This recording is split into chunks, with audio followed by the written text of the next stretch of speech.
What's up, you guys? My name is Annie Grimm, and welcome to another edition of Book Talk. Today, we're going to be talking about Today, Tonight, Tomorrow by Rachel Lynn Solomon. So, let's get started. If I had to summarize this novel in only one word, what would I use? Amazing. Like, plain and simple. For those of you who have already read The Hating Game by Sally Thorne, as well as Nick and Nora's Infinite Playlist by Rachel Kahn, I fully recommend, and I know you guys are going to enjoy this novel. You guys voted on whether or not I should spoil this novel, and majority voted to not. So I'm going to stray away from spoilers. So if you haven't read it, don't worry about it. This is a spoiler-free review. Rowan Roth enters high school, in freshman year, and through her life, she has always been a very competitive, very perfectionist kind of person. So starting high school, she strives to make valedictorian, to get into her dream school, to always be the best and be the top of her class. But on the first day of high school, she meets Neil McNair, who, just like her, has pretty much the same idea of what to make of high school. Their dynamic kind of takes like a very rough turn through freshman year when the school offers a writing contest, and obviously both of her characters enter, and, well, in short words, Neil wins. Adding to her list of things to get accomplished before graduation in senior year, the very, very, very most important thing on her list is beating Neil McNair at anything possibly. 4 years later, we are at the very end of senior year, the very last day of high school. And so the school, before graduation, has to name its valedictorian. And obviously, Rowan is super excited about this, and this is like the morning where everything she did in high school has to come true, right? Like, winning valedictorian for her was the ultimate goal. But then things take a turn for the pretty wrong side in her mind at that moment, because she doesn't win. And Neil bested her at that. In their school, there is this tradition where all the seniors on their very last day of school have to participate on this event called Howl.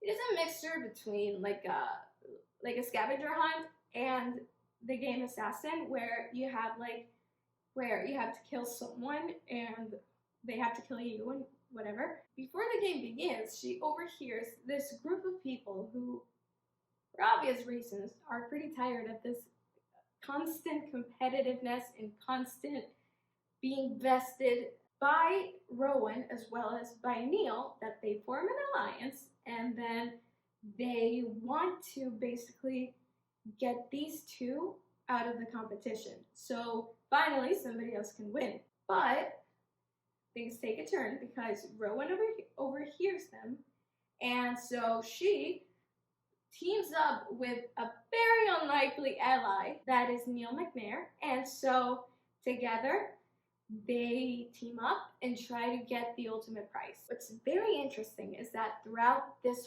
whole journey, through the day as well as the night, we get to see the development of their relationship from being rivals to being suddenly in a team together, not competing against each other, but rather competing together. So that's why the novel is titled Today, Tonight, Tomorrow, because we get to see everything happen. Well, technically everything happens in the span of like 24 hours. So let's get down to business. Why did I like this book so much? The way high school is portrayed in media is basically to make people think that it's this huge moment and you only have 4 years to accomplish every single thing that you want, and the reality is very different. In those 4 years, a lot can happen and a lot can change, and at the end of the day, high school isn't forever, and you don't really need to feel this pressure to accomplish everything you want in only 4 years, where you are a teenager and basically under the law for what, 99% of the time, and that you obviously are gonna change. I can tell you from personal experience, I am not the same person I used to be when I was 14, and neither was Rowan. Freshman year, Rowan wrote a list, as you guys know, and she also wrote a letter for senior year Rowan to read on the morning of the very last day of high school. And in this letter, it is super personal. It's basically like, I know you were super successful, and I know you have a boyfriend, and I know you have many friends, and you have this and you have that, and it's like, oh man, like just imagine yourself. I remember this one time in 8th grade where my teacher basically made us write this letter to our future self, aka our senior year self. So mind you, I was 13 at the time, and pretty immature for my age. So, and I just laugh about it right now because it's super funny. Like, the way that I used to think way back when I was 13, 14, it was super different from the way I used to think when I was 18. And even now, like, before going to college, I'm not gonna lie, I had a lot of expectations. And I think most of us can agree that we go into things with this mindset, with this expectation that things are going to turn out a certain way, but then they don't. And then we forget the initial dreams that we used to have, or this initial image that we used to have. And it changes for the better. I can tell you, I had a very different perspective from what my college life would be. And what it turned out to be, it was so much better. I always tell myself, fantasy can be good, but reality is so much better. And I think that happens a lot, especially we get to see this reflected in the journey, because it is a journey that Rowan goes through during this afternoon, this night, and the next morning. It is a journey. It is a coming of age journey. It is a self-reflecting journey. Time doesn't really matter. Like, I swear, in this novel, you get to see how things can change in the span of 24 hours. I want to share with you guys a couple quotes from this novel that really stood out to me. Don't worry, these are all non-spoilers, so don't fret about it. It's gonna be fine. I really do want to share the way this story is told, and I also want to share some thoughts about certain quotes that I found interesting in the novel. So let's start reading them. Remember that we talked about expectations and like what we thought it would happen, like for certain. So here in this one, Rowan is talking about her perfect high school boyfriend. As you know, past Rowan told future Rowan that she hopes her perfect high school boyfriend was treating her right and doing everything perfect and whatever and whatnot. So we have this quote right here. I wanted him to be my perfect high school boyfriend because she used to date this guy who wasn't exactly nice.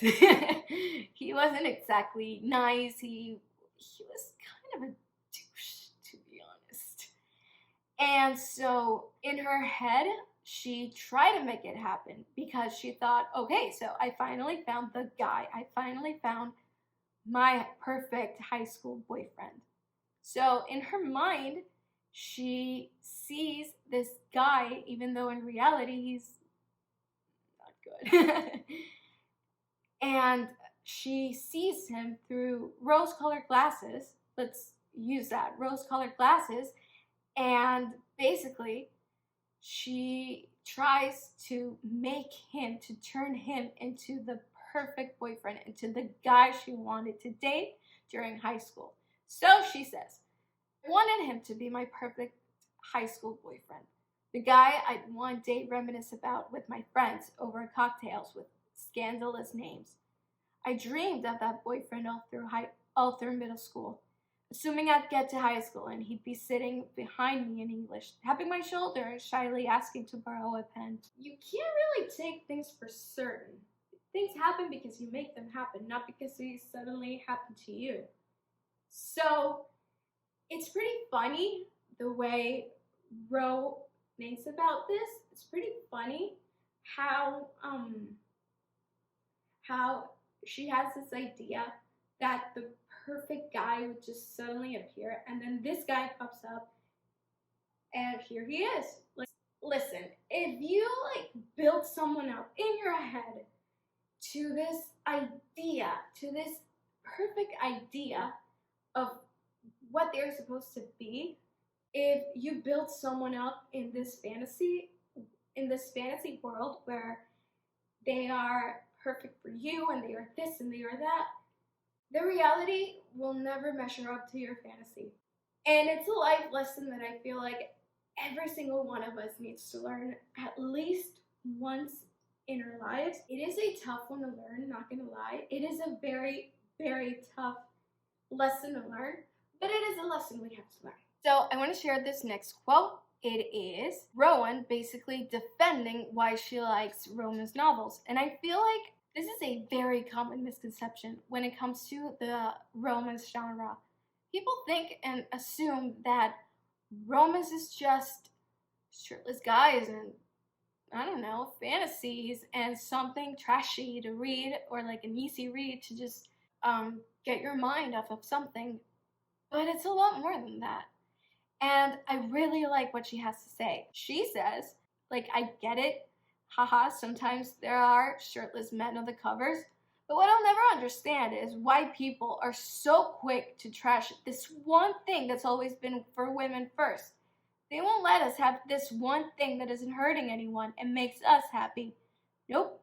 If you like romance novels, you have zero taste and you're a lonely spinster. This is something that we really need to get out there. This is a message, and that is a message that the book left to me. You like what you like, and you shouldn't be judged about it. Is there something that I would like to add? Other than the fact that I truly, truly, truly recommend reading this one, and that I truly, truly recommend reading it with an open mind and wanting to learn, more especially wanting to learn. This isn't just your typical YA novel where the main character has a problem in Act 1 and then in Act 2, they start looking for a solution. And then in Act 3, oops, okay, there's no problem anymore, everything's fine, let's go. You are basically living one day of their life and seeing how things can change in 24 hours. I don't know if I mentioned this before in the review, but a lot can change in 24 hours, and this novel just exemplifies that, and this novel really shows that. And I commend absolutely 100% the author for this, because I feel like it's important that we learn to see things from a different perspective. It's very important to learn about things that we normally don't know or don't understand. So with this in mind, I want to say thank you so much for listening, and I want to say thank you so much for watching, and I will see you on the very next book talk. So have a good day.